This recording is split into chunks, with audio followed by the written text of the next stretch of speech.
چونکہ آج خوش نصیب حضرات اعتکاف کے اندر بیٹھیں گے، آج 20واں روزہ ہے، حضور صلی اللہ تعالی علیہ وسلم نے ارشاد فرمایا جس نے ایک دن کا اعتکاف کیا اللہ تبارک و تعالی اس بندے اور جہنم کے درمیان 3 خندقوں کا فاصلہ کر دیتا ہے۔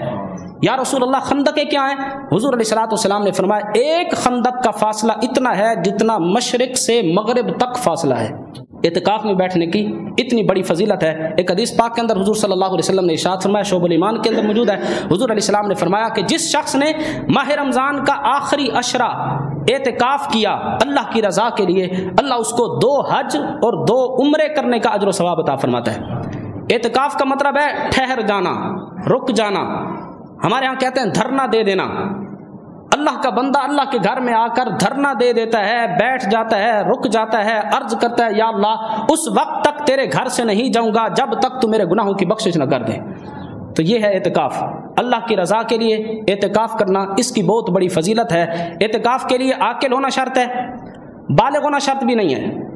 اگر کوئی نابالغ بچہ ہے اور سمجھدار ہے، مسجد کے ادب و آداب کو سمجھتا ہے کہ مسجد میں شور نہیں کرنا، کس طرح رہنا ہے، مسجد کے اندر وقت کس طرح گزارنا ہے، تو نابالغ بچہ بھی اعتکاف کر سکتا ہے۔ اعتکاف کے لیے روزہ شرط ہے۔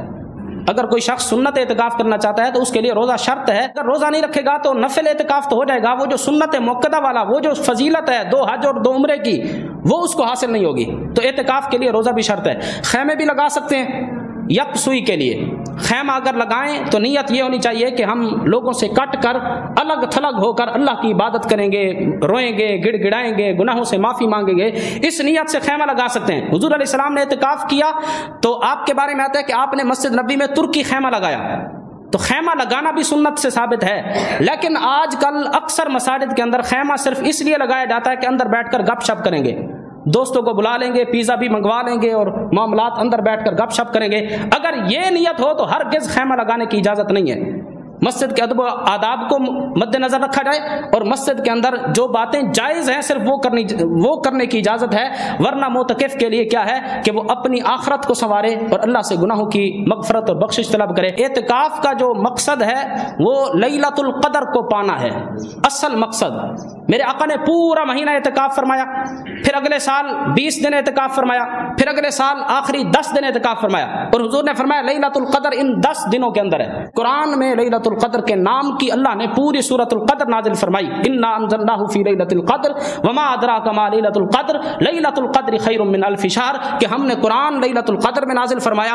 اے قرآن پڑھنے والے تجھے کیا پتا لیلۃ القدر کی کتنی شان ہے؟ پھر خود اللہ نے شان بیان فرمائی کہ لیلۃ القدر خیر من الف شہر، یہ ایک رات جس کو نصیب ہو جائے 1000 مہینوں کی عبادت سے بڑھ کر ہے۔